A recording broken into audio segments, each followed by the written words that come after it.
तो आज हम पढ़ेंगे मांग की लोच, इलास्टिसिटी ऑफ डिमांड। और इलास्टिसिटी ऑफ डिमांड का चैप्टर पहले भी हमने बनाया है, बट उसमें एक भाग इलास्टिसिटी ऑफ डिमांड का एक भाग का चर्चा हमने किया था, प्राइस इलास्टिसिटी ऑफ डिमांड। और वहाँ पे हमने ये पढ़ा था कि इलास्टिसिटी ऑफ डिमांड के तीन प्रकार होंगे। एक तो प्राइस इलास्टिसिटी ऑफ डिमांड, दूसरा इनकम इलास्टिसिटी ऑफ डिमांड, तीसरा क्रॉस इलास्टिसिटी ऑफ डिमांड। तो बाकी के हिस्से को यहाँ पढ़ेंगे, और अभी एक और आगे चैप्टर आएगा मांग की लोच से संबंधित, measurement of elasticity of demand. तो उसको हम इसके बाद देखेंगे। इसमें बहरहाल हम अध्ययन करेंगे मांग की आय लोच का, एक तो इनकम इलास्टिसिटी ऑफ डिमांड।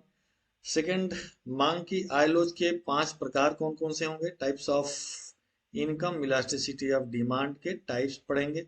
मांग की आड़ी लोच क्या है या त्रियक लोच क्या है, क्रॉस इलास्टिसिटी ऑफ डिमांड क्या है, उसको हमने पढ़ना है।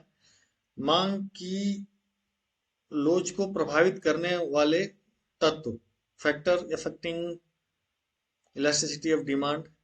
मांग की लोच के महत्व को भी पढ़ना है, importance of elasticity of demand. तो शुरू करते हैं। मांग की आय लोच क्या होती है? क्योंकि सेंटेंस से ही आपको समझ में आ रहा है, इनकम इलास्टिसिटी ऑफ डिमांड मांग की आय लोच में हम देखेंगे। जैसा कि मांग की कीमत लोच में हम देख रहे थे कि कीमत में सापेक्षिक परिवर्तन के परिणाम स्वरूप मांग में होने वाले सापेक्षिक परिवर्तन को मांग की कीमत लोच कहते हैं। बिल्कुल उसी तरह है, बहुत ही आसान है। बस यहाँ पे हम मूल्य को स्थिर मान ले रहे हैं, मूल्य को हम छोड़ दे रहे हैं, मूल्य को हम लॉक कर दे रहे हैं। ठीक है। अब यहाँ पे देखेंगे कि उपभोक्ता की आय में होने वाले सापेक्षिक परिवर्तन के परिणाम स्वरूप उसकी मांग में होने वाले सापेक्षिक परिवर्तन, उस वस्तु के मांग में होने वाले सापेक्षिक परिवर्तन के माप को मांग की आय लोच कहते हैं। तो यदि मौद्रिक आय में अनुपातिक परिवर्तन के परिणाम स्वरूप मांग में जो अनुपातिक परिवर्तन आता है, मांग की आय लोच कहलाता है। इसको परिभाषित कर सकते हैं। अथवा मांग में अनुपातिक परिवर्तन को मौद्रिक में अनुपातिक परिवर्तन से भाग देने पर, मांग में अनुपातिक परिवर्तन को मौद्रिक आय में अनुपातिक परिवर्तन से भाग देने पर जो भागफल आएगा, गुणक आएगा, वह मांग की आय लोच कहलाएगा। ठीक है। तो ये बिल्कुल उसी के सूत्र की तरह हम अभी फॉर्मूले में देखेंगे। बहरहाल आपको ये याद रखना है कि मांग की आय लोच कब होगी या किसे कहेंगे। तो उपभोक्ता के आय में होने वाले सापेक्षिक परिवर्तन, मौद्रिक आय की बात हो रही है, मौद्रिक आय में होने वाले सापेक्षिक परिवर्तन के परिणाम स्वरूप उसके मांग में होने वाले सापेक्षिक परिवर्तन की माप मांग की आय लोच कहलाती है। कितनी मांग की जाती है, ये इसका फार्मूला यहाँ पे व्यक्त किया गया है कि मांग की आय लोच को हम ई वाई से दिखा रहे थे, कीमत लोच को ई पी से दिखा रहे थे, यहाँ पे ई वाई से दिखाएंगे मांग की आय लोच को। और ये होगा, इसको कैसे हम ज्ञात करेंगे, तो मांगी गई मात्रा में अनुपातिक परिवर्तन में भाग दे देंगे आय में होने वाले अनुपातिक परिवर्तन के से। तो यहाँ पे हमने पिछले वीडियो में मांग की कीमत लोच में हमने देखा था, मांगी गई मात्रा में अनुपातिक परिवर्तन को, मात्रा में अनुपातिक परिवर्तन को कैसे दिखा देते थे, delta Q upon Q. Q क्या है? मांग, वस्तु की मांग। और डेल्टा क्यू क्या है? मांग में परिवर्तन। और केवल क्यू क्या है? पूर्व में की गई मांग। ठीक है, आय में परिवर्तन की पूर्व में की गई मांग। और इसको भाग देना किसे? आय में अनुपातिक परिवर्तन। आय में अनुपातिक परिवर्तन किसके बराबर होगा? तो delta Y upon Y. Y क्या है? इनकम, आय। इसको हम इस प्रकार से लिख सकते हैं, अब delta Q upon Q divided by delta Y upon Y. अब इसको और हम सिंप्लीफाई कर सकते हैं, delta Q upon Q into Y upon delta Y equal to, इसको लिख सकते हैं delta Q upon delta Y into Y upon Q. ये सूत्र हमें बता देगा कि मांग की आय लोच क्या होगी। ठीक है। सामान्यतः हम देखते हैं कि किसी उपभोक्ता के मौद्रिक आय में जब वृद्धि होती है तो उसकी मांग में वृद्धि होती है। ठीक है। और मौद्रिक आय में जब वृद्धि होती है तो इसके परिणाम स्वरूप उसकी मांग में वृद्धि होती है, और जब उसके मौद्रिक आय में कमी होगी तो फलस्वरूप उसकी मांग में कमी होगी। इसे हम सामान्य वस्तु कहते हैं, या उसको कहते हैं नॉर्मल गुड्स। इसके विपरीत होता है किन्हीं किन्हीं वस्तुओं के मामले में जिसमें आय और डिमांड में विपरीत संबंध पाया जाता है, उल्टी दिशा में परिवर्तित होते हैं। और ये क्या होता है, तो मांग में जब वृद्धि होगी तो उसकी आय में जब वृद्धि होगी तो उसकी मांग में कमी होगी, और जब आय में कमी होगी तो उसकी मांग में वृद्धि हो जाएगी। ठीक है, तो ऐसी वस्तुएं क्या होती हैं, गिफन वस्तुएं। हमने पढ़ाए थे, पिछले वीडियो देखेंगे तो आपको पता चल जाएगा। निम्न कोटि की वस्तुएं अथवा गिफन वस्तुओं के संबंध में जिनके संबंध में मांग का नियम फेल हो जाता है, मांग का नियम कार्य ही नहीं करता। यहाँ आय का नियम है तो आय का नियम कार्य नहीं कर रहा है। तो बहरहाल जब इन दोनों में परिवर्तन की दिशा एक हो, धनात्मक आय कहेंगे, इसमें धनात्मक आय की लोच कहेंगे, आय की लोच धनात्मक होगी। ठीक है, पॉजिटिव होगी।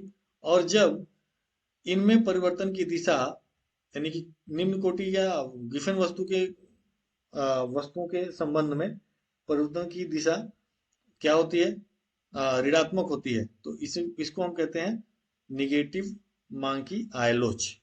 ऐसे वस्तुओं के संबंध में जब आय में परिवर्तन होने पर उनकी मांग विपरीत दिशा में बदलती है, यानी कि आय बढ़ने पर उनकी मांग घटती है, तो ऐसी वस्तुएं गिफन वस्तुएं कहलाती हैं। और इसके संबंध में मांग की आयलोच ऋणात्मक होती है, और सामान्य वस्तुओं के संबंध में मांग की आयलोच धनात्मक होती है। इस प्रकार हम लिख सकते हैं कि नॉर्मल गुड्स के मामले में मांग की आयलोच यानी कि EY क्या होता है, पॉजिटिव होता है। और गिफन गुड्स के मामले में या निम्न कोटि के मामले में क्या होता है, ऐसे मामले में मांग की आयलोच निगेटिव होता है, ऋणात्मक होता है। ठीक है, नेक्स्ट, मांग की आय लोच के 5 प्रकार कौन कौन से हैं वो हमें यहाँ पे देखने हैं। Types of income elasticity of demand. जिस प्रकार से मांग की मूल्य लोच के 5 प्रकार थे, उसी प्रकार से मांग की आय लोच के भी 5 प्रकार हैं। नंबर 1, मांग की आय लोच जब शून्य हो, इसको कहते हैं zero income elasticity of demand. मांग की आय लोच जब शून्य हो, यानी कि EY इक्वल टू 0। ये तब होती है जब उपभोक्ता की मौद्रिक आय में वृद्धि होने के बाद भी उस वस्तु की मांग में कोई परिवर्तन नहीं हो रहा है। ठीक है, तो ऐसी स्थिति में मांग की आय लोच 0 होगा। अर्थात यदि आय में 10% की वृद्धि हो जाए तो भी वो उस वस्तु की मांग, यानी कि उस वस्तु का मान लो वो वस्तु X है, उस वस्तु के X की मांग पर या X पर वो अपने कुल आय का 10% ही खर्च करेगा। तो ये हम कहेंगे कि मांग की आय लोच क्या है, शून्य है ऐसी स्थिति में। सेकेंड है मांग की ऋणात्मक आय लोच क्या होगी, यानी कि लेस देन 0 कब होगा, यानी कि EY is greater than 0। Sorry, मांग की आय लोच ऋणात्मक आय लोच, सॉरी यहाँ लेस देन 0 होगा, यहाँ लेस देन 0 होगा। तो मांग की ऋणात्मक आय लोच में उस समय जब उपभोक्ता की आय में वृद्धि होने पर उस वस्तु की मांग में कमी आए, जो कि अभी पिछले स्लाइड में मैंने बताया कि जब आय बढ़े तो उस वस्तु की मांग, मान लो X वस्तु है, उस वस्तु की मांग घट जाए। ऐसा किन वस्तु के संबंध में होता है, गिफन गुड्स के मामले में होता है। गिफन वस्तु के संबंध में होगा कि उपभोक्ता की आय बढ़े तो उसकी मांग कम हो जाए, क्योंकि ये तो जाहिर सी बात है कि आय बढ़ रहा है, आय बढ़ने का मतलब उपभोक्ता की जेब में पैसे ज्यादा आ रहे हैं, पैसे ज्यादा आएंगे तो वो उसे खर्च ज्यादा करना चाहिए। तो खर्च तो वो करता है लेकिन वो अच्छी वस्तुओं पे करता है और अब सस्ती वस्तुओं को छोड़ देता है, अर्थात निम्न कोटि की वस्तुओं को छोड़ देता है। जैसे यदि वो लाइफ बॉय से नहा रहा था या किसी और सस्ते साबुन से नहा रहा था तो क्या करेगा, वो पियर से नहाएगा या फियामा से नहाएगा या लक्स से नहाएगा। यदि वो पहले बोरोलिन लगा रहा था चेहरे पे, तो अब बाद में फेयर एंड लवली या और ओले वगैरह लगाएगा। तो ये इस तरह से आए तो उसका उपभोग तो बढ़ेगा, लेकिन अन्य वस्तुओं का, तो इस प्रकार जो निम्न स्तर की, निम्न कोटि की वस्तुओं का उपभोग कर रहा था उनको छोड़ता जाएगा। मोटा चावल खा रहा था तो अब वो बासमती खाएगा। तो ये कहने का मतलब है। तो ऐसे समय में जब मांग की आयलोच शून्य से कम हो, अर्थात ऋणात्मक हो, तो ऐसी वस्तुएं गिफन वस्तु कहलाती हैं। और ऐसी वस्तुओं के संबंध में मौद्रिक आय में वृद्धि होने पर उन वस्तुओं की मांग में अनुपातिक रूप से कमी आती है। यानी कि मौद्रिक आय में मान लो कि 10% की वृद्धि हो गई, तो क्या होगा, उसकी कुल जो व्यय है वो उन वस्तुओं पर घट जाएगा। ठीक है, पहले जितना मान लो, पहले वो कुल आय का 5% उस वस्तु पे खर्च कर रहा था, तो अब क्या करेगा, 2 या 3% खर्च करेगा। ठीक है, तो ये इस प्रकार से ऋणात्मक मांग, आय की मांग लोच हो जाएगी। नेक्स्ट है, मांग की आय लोच इकाई के बराबर कब होगी। ठीक है, मांग की आय लोच इकाई के बराबर उस समय होगी जब उपभोक्ता की मौद्रिक आय में जिस अनुपात में वृद्धि हुई है, वस्तु की मांग में भी उसी अनुपात में वृद्धि हो, अर्थात उस पर जो वस्तु पे व्यय कर रहा है, व्यय का अनुपात भी उसी अनुपात में बढ़ जाए। अर्थात यदि उसकी आय में 10% व्यय कर रहा है, तो उस वस्तु पर व्यय 10% ही व्यय करे। ठीक है, बढ़े ना, मतलब इकाई के बराबर जब हो, तो आय में यदि 10%, पहले वो अपने कुल आय का 10% खर्च कर रहा था उस वस्तु पे, तो आय में वृद्धि होने पर भी 10% ही खर्च करे। अब परसेंट में लिख रहे हैं तो लग रहा है कि कोई वृद्धि नहीं हो रही है, लेकिन जब टोटल इनकम का 10% निकालोगे आय में वृद्धि होने के बाद, तो ये बढ़ा हुआ अमाउंट आएगा। जो अमाउंट आएगा वो क्या आएगा, बढ़ा हुआ आएगा। ठीक है, तो इससे चिंतित मत होना, मतलब कंफ्यूज मत होना कि 10% मतलब 10% तो स्थिर है, बढ़ा नहीं। नहीं, बढ़ गया। यदि अमाउंट देखोगे, कुल व्यय की मात्रा देखोगे, तो बढ़ जाएगा। तो मौद्रिक आय में वृद्धि होने पर उस एक्स वस्तु पर होने वाला व्यय स्थिर रहता है। यानी कि 10% व्यय कर रहा है तो 10% ही व्यय करेगा, लेकिन अमाउंट बढ़ जाएगा। नेक्स्ट है, मांग की आयलोच इकाई से अधिक हो, है ना, income elasticity is greater then 1। ठीक है, तो ऐसी स्थिति में, इन दोनों स्थितियों में मांग की आलोच धनात्मक होगी, ये ध्यान रखिएगा। मांग की आलोच इकाई से अधिक तब होगी जब उपभोक्ता की मौद्रिक आय का अनुपात जो किसी वस्तु पर व्यय करता था, मौद्रिक आय की वृद्धि के बाद अपेक्षाकृत बढ़ जाए। यह विलासिता के वस्तुओं के संबंध में ज्यादा होता है। कहने का मतलब यह है कि यदि ऐसी वस्तुओं पे, यदि वो अपने आय का 10% खर्च कर रहा था, तो आय में वृद्धि होने पर 10% से अधिक खर्च करे। ठीक है, 10% से ज्यादा खर्च करे, यानी कि 15%, 20%, 30% इतना खर्च करे, तब हम कहेंगे कि मांग की आयलोच इकाई से अधिक हो। तो अर्थात ऐसे इसके संबंध में उपभोक्ता की आय में वृद्धि कम होती है, जबकि उसके खर्च ज्यादा हो जाते हैं। ठीक है, ये वो उस स्थिति की बात है। जैसे किसी की नौकरी लगी, और किसी की नौकरी लगी तो अब उसे गाड़ी चाहिए, तो गाड़ी तो मिलेगी 10 लाख में। अब गाड़ी 10 लाख में मिलेगी, और इनकम कितना है, इनकम है अभी इनकम है केवल अभी 50,000, और गाड़ी मिलेगी 10 लाख में, है। तो इसके लिए क्या करेगा, वो लोन ले लेगा, बैंक से लोन ले लेगा और धीरे धीरे चुकता करेगा। अर्थात आय तो बढ़ी 50,000 रुपये, खर्चा उसने 10,000 का बढ़ा, 10 लाख का कर लिया। तो ये खासकर विलासिता की वस्तुओं के संबंध में होता है। ऐसे और भी उदाहरण आप ले सकते हैं। नेक्स्ट है, पांचवा है, मांग की आयलोच इकाई से कम हो। ठीक है, less than 1। Price, income elasticity कितनी है, लेस देन 1 है। मांग की आयलोच इकाई से तब कम होगी जब मौद्रिक आय में वृद्धि के बाद उपभोक्ता की अपनी जो व्यय है उस वस्तु पे, वह अनुपात कम हो जाए। ठीक है, व्यय का अनुपात कम हो जाए, मौद्रिक आय का अपेक्षाकृत कम अनुपात में व्यय करे। अर्थात पहले यदि 10% अपने आय का 10% व्यय कर रहा था, तो अब अपने कुल आय का 5% या 3% व्यय करे या 6% व्यय करे, जो भी, लेकिन 10% कम हो। ठीक है, तो ऐसी स्थिति में मांग की आयलोच इकाई से कम होगी, बट ये भी पॉजिटिव ही है। ठीक है, ऋणात्मक नहीं है, धनात्मक ही है। तो इस प्रकार से हम निम्न निष्कर्ष निकाल सकते हैं, 3 प्रकार के। मांग की आयलोच ऋणात्मक होगी कब, सॉरी, ऋणात्मक होगी कब, जब वस्तु निम्न कोट निकृष्ट या गिफिन वस्तुएं होंगी। ठीक है, इकाई से कम होगी। ठीक है, कब, पॉजिटिव तो होगी लेकिन इकाई से कम होगी। ठीक है, तो ये सामान्य वस्तुओं के संबंध में इकाई से कम होगी या जीरो के बराबर होगी। ठीक है, सामान्य वस्तुओं के संबंध में नहीं तो बहुत तेजी से बढ़ती है, नहीं नहीं बहुत तेजी से कम हो जाती है, तो ऐसे संबंध में होगी।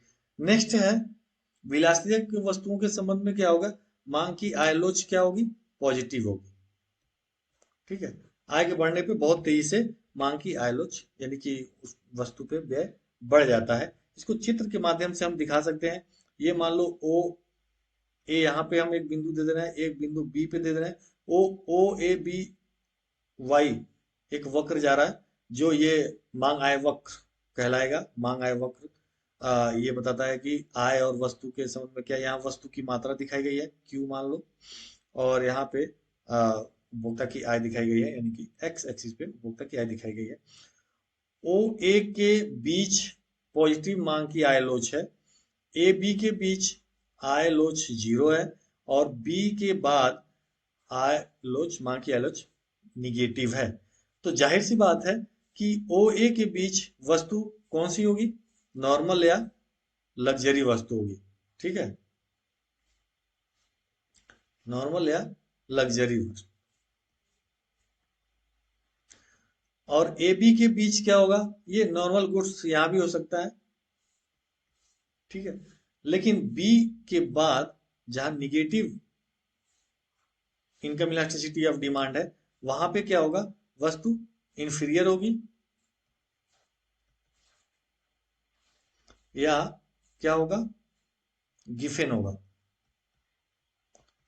गिफिन गुड्स होगा। ठीक है, तो ये तीनों स्थितियों को यहाँ पे दिखाया गया है, तीनों निष्कर्षों को, और इसकी व्याख्या भी हम यहाँ पे दिखा सकते हैं, जो कि यहाँ पे लिखा है, इसको पढ़ सकते हैं और समझ सकते हैं। नेक्स्ट, मांग की आड़ी लोच अब पढ़ेंगे। क्रॉस इलास्टिसिटी ऑफ डिमांड पढ़ना है हमें। क्रॉस इलास्टिसिटी ऑफ डिमांड, मांग की आड़ी लोच, इसको बहुत ही आराम से और ठीक से समझना, तो आपको बिल्कुल समझ में आ जाएगा। वस्तुएं 2 प्रकार की होती हैं। ठीक है, एक तो इंडिपेंडेंट गुड्स या स्वतंत्र वस्तुएं, अनाश्रित वस्तुएं, या इंडिपेंडेंट गुड्स कमोडिटी, ऐसी 2 वस्तुएं जिनके बीच में कोई संबंध ना हो। जैसे मोबाइल और पंखा, इनका कोई संबंध नहीं, ना तो पंखे का काम मोबाइल कर सकता है, ना तो मोबाइल का काम पंखा कर सकता है। जैसे कंबल और पेन, इनका कोई संबंध ही नहीं, इनकी कीमत और मांग में आपस में कोई संबंध नहीं है। तो इसको कहते हैं हम इंडिपेंडेंट गुड्स, जिनका दूर दूर तक कोई रिश्तेदारी नहीं है, एक दूसरे तरह की वस्तु होती है जिसको कहते हैं आश्रित वस्तुएं, डिपेंडेंट गुड्स, डिपेंडेंट कमोडिटीज। और इसमें 2 प्रकार की वस्तुएं आती हैं। पहला तो पूरक, ये पहले भी वीडियो में हमने समझाते आए हैं, इसको समझते चलो तो बिल्कुल आपका कंसेप्ट आगे बढ़ते बढ़ते क्लियर होता जाएगा। एक तो पूरक वस्तुएं, कंप्लीमेंट्स गुड्स, और दूसरे स्थानापन्न वस्तुएं जिसको हम कहते हैं सब्स्टिट्यूशन गुड्स। तो इन वस्तुओं के संबंध में हमें देखना है। यदि किसी वस्तु के मूल्य में परिवर्तन से किसी अन्य वस्तु की मांग में परिवर्तन होती है, तो ये वस्तुएं एक दूसरे से रिलेटेड माने जाते हैं, यानी कि डिपेंडेंट गुड्स माने जाते हैं, एक दूसरे पे कहीं कहीं जुड़े हुए हैं, रिलेटेड है, कनेक्टेड है। और ऐसी वस्तुएं 2 ही होती हैं, जैसा कि अभी हमने बताया, एक तो स्थानापन्न और दूसरा पूरक यानी कि कम्प्लीमेंट गुड्स, और एक सब्स्टिट्यूट गुड्स। ठीक है, अब इसको हम देख लेते हैं एक एक करके। सब्स्टिट्यूट या स्थापन वस्तुएं कौन सी होंगी, तो यदि किसी वस्तु के मूल्य बढ़ने और घटने पर किसी अन्य वस्तु के मांग बढ़ती या घटती है, तो वस्तुएं एक दूसरे के स्थानापन्न होंगे, यानी कि एक वस्तु की मूल्य के बढ़ने पे दूसरे वस्तु की मांग बदल जा रही है, दूसरे वस्तु की मांग बढ़ जा रही है, और ये धनात्मक संबंध को व्यक्त कर रहा है। ठीक है, यानी कि एक वस्तु की, यानी कि चाय की कीमत में वृद्धि हुई, तो कॉफी की मांग में वृद्धि हो जाएगी। स्थानापन्न वस्तुएं वे होती हैं जो एक दूसरे के जगह पे प्रयोग में लाई जा सकती हैं, जैसे चिकन मटन, जैसे चाय कॉफी। ठीक है, तो ये एक दूसरे के स्थान पे प्रयोग होते हैं। तो एक इनके बीच का जो संबंध होता है, मूल्य एवं स्थानापन्न वस्तु की मांग के बीच जो संबंध होता है वो घनात्मक होता है, क्योंकि अ, एक वस्तु के कीमत में वृद्धि होने पर दूसरे वस्तु की मांग में वृद्धि होती है, तो ये घनात्मक संबंध को व्यक्त करता है। ठीक है, जैसे यदि अ, चाय में कीमत में वृद्धि हो जाए तो कॉफी के मांग में वृद्धि हो जाएगी। ठीक है, तो ऐसी वस्तुओं को स्थानापन्न वस्तु कहेंगे। अब बढ़ते हैं पूरक वस्तुओं के संबंध में। पूरक वस्तुओं के संबंध में वस्तु की कीमत और उसके पूरक वस्तु की मांग में ऋणात्मक संबंध होता है। अर्थात यदि वस्तु की उसके एक वस्तु के मूल्य में वृद्धि होती है या घटती है, तो दूसरी वस्तु की मांग घटेगी या बढ़ेगी, विपरीत दिशा में बढ़ेगी। यदि उस वस्तु की कीमत बढ़ती है तो उस वस्तु की मांग उससे उसकी पूरक वस्तु की मांग घटेगी। यदि उस वस्तु की कीमत घटती है तो उसकी पूरक वस्तु की मांग बढ़ेगी। जैसे पेट्रोल और गाड़ी सबसे अच्छा उदाहरण, जैसे गुड़ और चीनी। ठीक है, सॉरी, जैसे गुड़ और चीनी नहीं, जैसे दूध और चाय। तो ये पूरक वस्तुएं, एक के बिना दूसरे, जैसे रिचार्ज और मोबाइल। रिचार्ज नहीं करो तो मोबाइल चलेगा ही नहीं, तो दोनों एक दूसरे के पूरक है। पेन और रिफिल। तो ऐसे मामले में यदि पेट्रोल का दाम बढ़ेगा तो गाड़ी की मांग क्या होगी? गाड़ी की मांग घटेगी। तो ये निगेटिव ऋणात्मक संबंध होगा इन दोनों में, यानी कि वस्तु की कीमत और पूरक वस्तु की मांग में। तो इस प्रकार इसके इन वस्तुओं के बीच के सापेक्षिक संबंध के माप को हम आड़ी मांग की लोच कहेंगे। इसको कैसे मापते हैं इसको हम देखेंगे। संबंधित वस्तु के मूल्य में होने वाले परिवर्तन के परिणाम स्वरूप किसी दी हुई वस्तु की मांगी गई मात्रा में जो सापेक्षिक परिवर्तन होता है उसकी माप ही मांग की आड़ी लोच है। ठीक है, दूसरे शब्दों में ए वस्तु की मांग में आनुपातिक परिवर्तन को बी वस्तु की मूल्य में आनुपातिक परिवर्तन से भाग देने पर प्राप्त गुणांक मांग की आड़ी लोच या तिर्यक लोच कहलाएगी। हम मान लेते हैं कि दो वस्तुएं हैं ए और बी। ठीक है, तो ए और बी के बीच के आनुपातिक परिवर्तन को हम देखेंगे, सापेक्षिक परिवर्तन को देखेंगे। यानी कि बी वस्तु के मूल्य में सापेक्षिक परिवर्तन के परिणाम स्वरूप ए वस्तु के मांग में सापेक्षिक परिवर्तन की माप को मांग की आड़ी लोच कहा जाएगा। और इसका जो सूत्र है वो ये दिया हुआ है। मांग की आड़ी लोच को ई ए बी से दिखा रहे हैं। ए बी वस्तु है ए और बी। ए की मांग में अनुपातिक परिवर्तन की माप दिखाता है बी के मूल्य में अनुपातिक परिवर्तन के सापेक्ष। ठीक है, तो इसलिए elasticity of cross elasticity of demand between A and B लिखेंगे इसको ई ए बी। ठीक है, ए वस्तु की मांग में अनुपातिक परिवर्तन को कैसे निकालेंगे? तो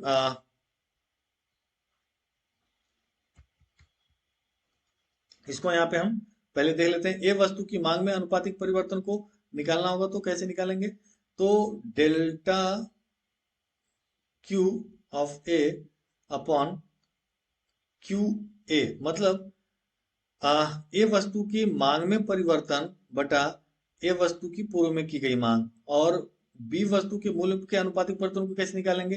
तो delta P of B upon P of B. तो प्राइस ऑफ बी, तो बी की पूर्व में कीमत क्या थी? तो इनको हम इस प्रकार से लिख सकते हैं, delta Q of A upon Q of A divided by delta P of B upon P of B equal to, इसको और सिंप्लीफाई करके ऐसे लिख सकते हैं। और इस सूत्र से हम मांग की तिर्यक लोच आराम से निकाल सकते हैं जो भी दिया रहेगा। तो यदि ए और बी वस्तुएं पूर्णतः परस्पर दोनों स्थानापन्न है, सब्स्टिट्यूट है, तो मांग की आड़ी लोच धनात्मक होगी। यदि ए और बी एक दूसरे के पूरक वस्तुएं हैं तो मांग की आड़ी लोच ऋणात्मक होगी। जैसा कि अभी हमने पिछले स्लाइड में पढ़ाया कि स्थानापन्न वस्तुओं के संबंध में धनात्मक संबंध है और पूरक वस्तुओं के संबंध में ऋणात्मक संबंध है। इसके निष्कर्षों को हम यहाँ पे अब डिनोट करेंगे। क्या रिजल्ट आएगा, उस फार्मूले से क्या रिजल्ट आएगा, तो क्या उसका अर्थ क्या होगा, इसको हम यहाँ पे दिखा सकते हैं। नंबर 1, यदि मांग की आड़ी लोच का मान 0 है, मांग की आड़ी लोच का मान यदि 0 है, E A B equal to 0 है, तो ऐसी स्थिति में वस्तुएं ना तो पूरक होंगी और ना तो स्थानापन्न होंगी, ये इंडिपेंडेंट वस्तुएं होंगी। ठीक है, अनाश्रित वस्तुएं होंगी।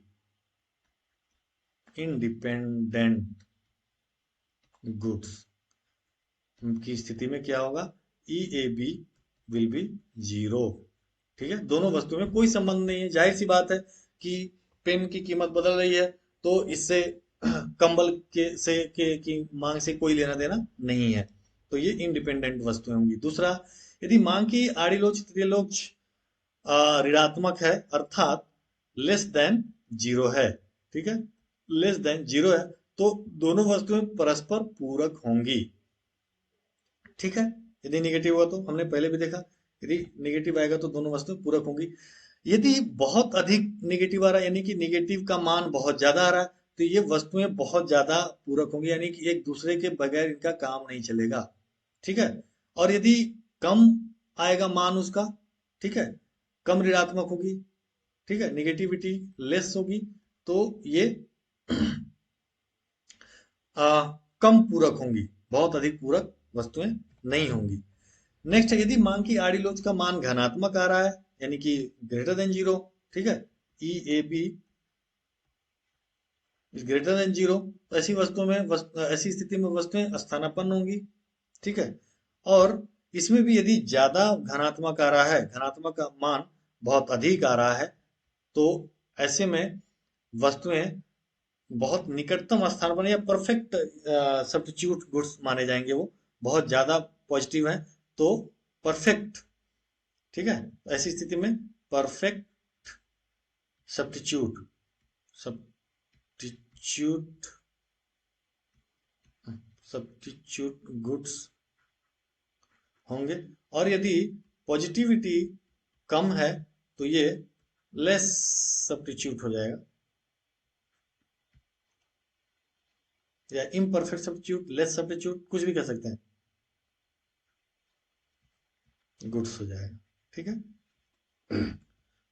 अब मांग की लोच को प्रभावित करने वाले तत्व कौन कौन से, factor affecting elasticity of demand, ये बहुत ही इंपॉर्टेंट है, थोड़ा इसको समझना बहुत जरूरी है। पहला है वस्तु की प्रकृति।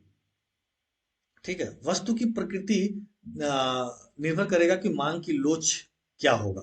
ठीक है, यदि वस्तु की प्रकृति उपभोक्ता के लिए बहुत जरूरी वस्तु ना हो, तो ऐसी स्थिति में क्या होगा, मांग की लोच कम होगी।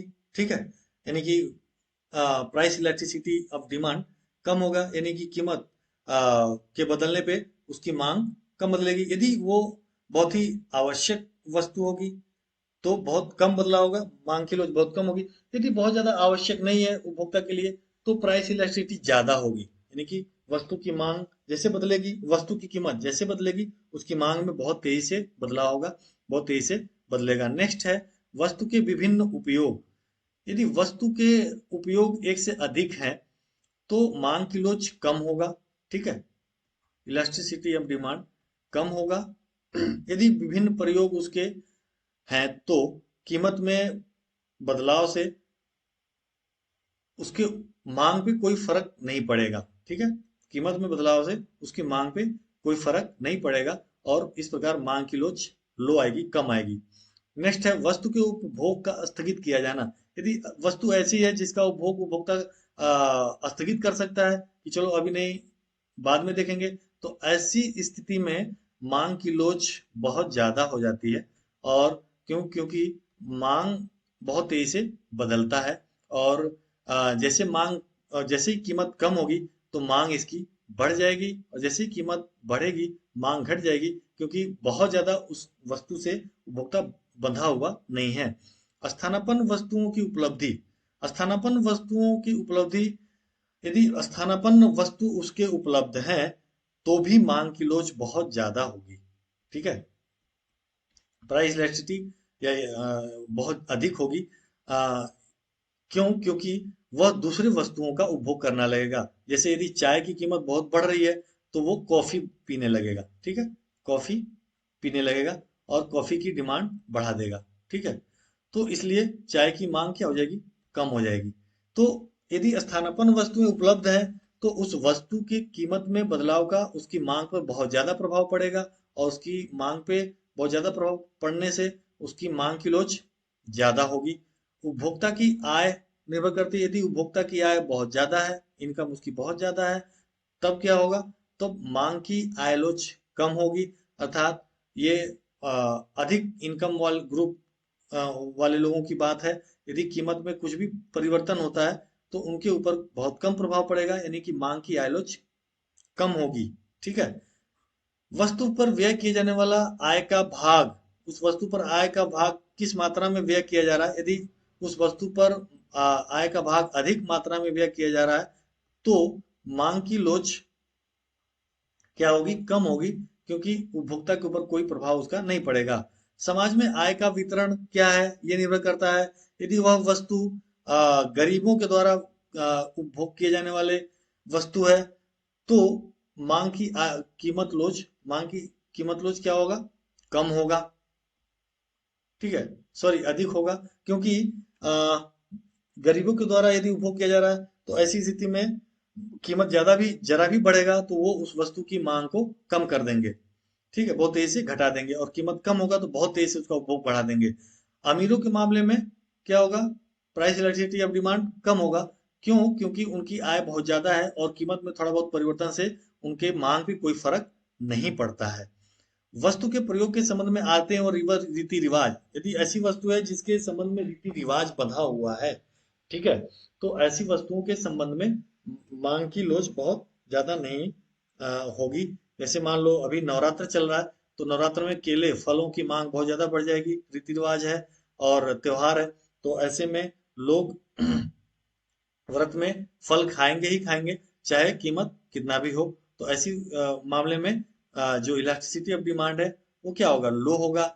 बट ऐसी वस्तुएं जो इन सब चीजों से बाहर हैं और उपभोक्ता से बहुत ज्यादा बंधी हुई ही नहीं है, तो वैसे मामले में price elasticity of demand high होगा, क्योंकि कीमत बदलते ही उसकी मांग बहुत तेजी से बदलेगी। समय का प्रभाव पड़ता है। समय यदि ज्यादा है उपभोक्ता के पास तो वो वेट करता है, सप्लाई बढ़ती है, और इस प्रकार सप्लाई बढ़ने से कीमत कम होने का इंतजार करता है। यदि उपभोक्ता के पास समय है तो प्राइस इलास्टिसिटी ऑफ डिमांड बहुत ज्यादा होगी, क्योंकि कीमत जरा भी बढ़ेगा तो वह मांग को कम कर देगा और वेट करेगा कीमत कम होने का। और यदि उसके पास समय कम है तब क्या होगा, समय कम होगा तो price elasticity of demand high होगी, ठीक है। और समय ज्यादा है तो प्राइस इलास्टिसिटी ऑफ डिमांड ज्यादा होगी। समय कम है तो प्राइस इलास्टिसिटी ऑफ डिमांड कम होगी, सॉरी, प्राइस समय कम है तो प्राइस इलास्टिसिटी ऑफ डिमांड कम होगी, क्योंकि उस वो वस्तु की कीमत को नहीं देखेगा, अपने समय को देखेगा, अपने आवश्यकता को देखेगा, और उसके हिसाब से चलेगा। मूल्य स्तर यदि पहले से बहुत ज्यादा है तो प्राइस इलास्टिसिटी ऑफ डिमांड क्या होगा, कम होगा, ठीक है। पहले से ज्यादा है तो ऐसे में प्राइस इलास्टिसिटी ऑफ डिमांड कम होगा। और यदि वो उपभोक्ता या उत्पादक, सॉरी, उत्पादक यदि कीमत को और बढ़ाता है तो उसके मांग की लोच पे कोई ज्यादा प्रभाव नहीं पड़ेगा, और इसलिए मूल्य स्तर काफी महत्व रखता है। संयुक्त मांग की वस्तुएं यदि हैं तो यदि एक वस्तु के कीमत में बदलाव होता है और वस्तु दूसरे वस्तु से संयुक्त मतलब पेट्रोल हो, गाड़ी, तो मान लो यदि पेट्रोल की कीमत में वृद्धि होती है तो गाड़ी के मांग में क्या होगा, परिवर्तन हो जाएगा, और इस प्रकार प्राइस इलास्टिसिटी ऑफ डिमांड क्या होगा, प्राइस इलास्टिसिटी ऑफ डिमांड ज्यादा होगा, ठीक है। क्यों, क्योंकि संयुक्त मांग की वस्तुएं हैं, और इसलिए ऐसे मामले में कुछ वस्तुओं के मामले में ज्यादा हो सकता है, कुछ मामले में कम हो सकता है। यदि आवश्यक वस्तुएं हैं तो ऐसे मामलों में प्राइस इलास्टिसिटी ऑफ डिमांड क्या होगा, कम होगा, क्योंकि संयुक्त रूप से उपयोग किया जाएगा। और यदि एक वस्तु की कीमत में बदलाव होता है तो एक वस्तु के कारण दूसरे वस्तु की मांग में प्रभाव नहीं पड़ेगा, वह उस कीमत को इग्नोर करेगा, और ऐसी मामले में जो प्राइस इलास्टिसिटी ऑफ डिमांड है वो कम होगा। अमीर वर्ग क्या करेगा? अमीर वर्ग के ऊपर कोई ज्यादा प्रभाव नहीं पड़ता है। अमीर वर्ग के मामले में जो इलास्टिसिटी ऑफ डिमांड है वो क्या है? कम पाई जाती है, अर्थात कीमत में बदलाव का उसके ऊपर कोई ज्यादा प्रभाव नहीं पड़ता है।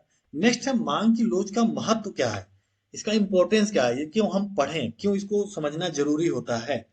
तो इम्पोर्टेंस इसका ये है कि एक तो उत्पादक द्वारा मूल्य निर्धारण में काफी सहायता होता है। वह यदि मांग की लोच देख लेता है कि उसकी वस्तु की मांग की लोच कैसी है, यदि वह वस्तु उपभोक्ताओं द्वारा बहुत अधिक मात्रा में उपभोग की जा रही है और वो बहुत ही उपभोक्ताओं में अपना जगह बना चुकी है और उपभोक्ताओं के लिए आवश्यक हो गई है, तो मांग की लोच कम होगी। और मांग की लोच जब कम होगी तो ऐसी स्थिति में वो वस्तु की कीमत में थोड़ी बहुत वृद्धि कर सकता है, क्योंकि उसे पता है कि मांग में कोई परिवर्तन नहीं होगा ज्यादा, और वो थोड़ी बहुत वृद्धि करके लाभ कमा सकता है। लेकिन लेकिन यदि वह वस्तु समाज में बहुत ज्यादा लोगों के जीवन में बहुत ज्यादा जुड़ा हुआ नहीं है और बहुत ज्यादा आवश्यक वस्तु नहीं है, तो यदि वो देख लेता है कि price elasticity of demand high है, अर्थात कीमत के बढ़ने पे बहुत तेजी से मांग में कमी हो जाएगी,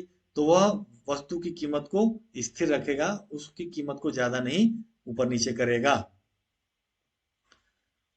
और उसे ये भी यदि उसे लाभ कमाना है तो ये भी कर सकता है कि यदि वो कीमत को कम करे तो उसे आ, मांग में बहुत ज्यादा वृद्धि हो सकती है और कीमत में थोड़ी सी कमी करके भी वो प्रॉफिट को कमा सकता है और बढ़ा सकता है। तो इसलिए कीमत निर्धारण में उसके लिए बहुत ज्यादा काम आता है इलास्टिसिटी ऑफ डिमांड। और यदि वो उसे पता है कि इलास्टिसिटी ऑफ डिमांड क्या है उस वस्तु की, तो मूल्य निर्धारण वो आसानी से कर सकता है या मूल्य में कमी वृद्धि कर सकता है। साधनों के पारिश्रमिक निर्धारण में भी बहुत अधिक निर्भर करता है कि प्राइस इलास्टिसिटी ऑफ डिमांड क्या है।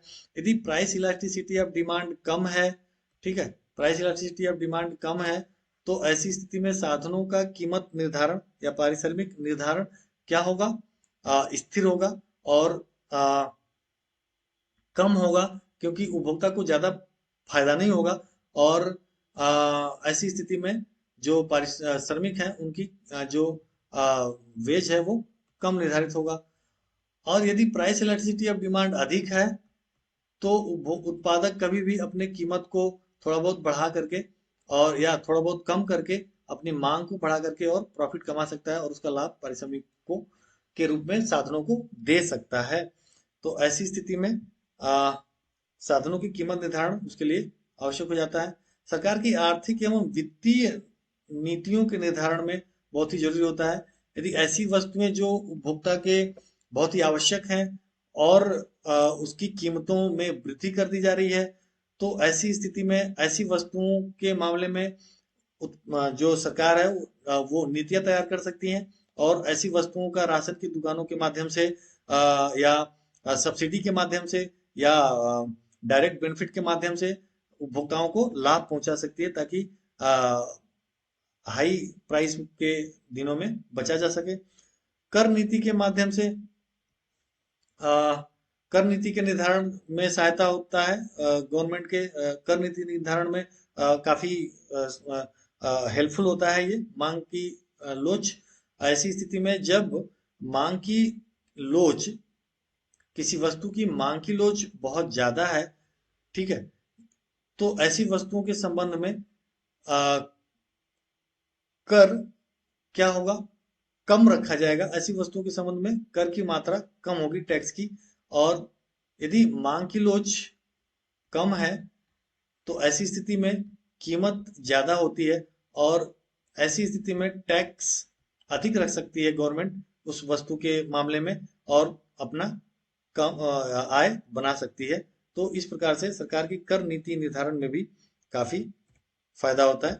Thanks for watching.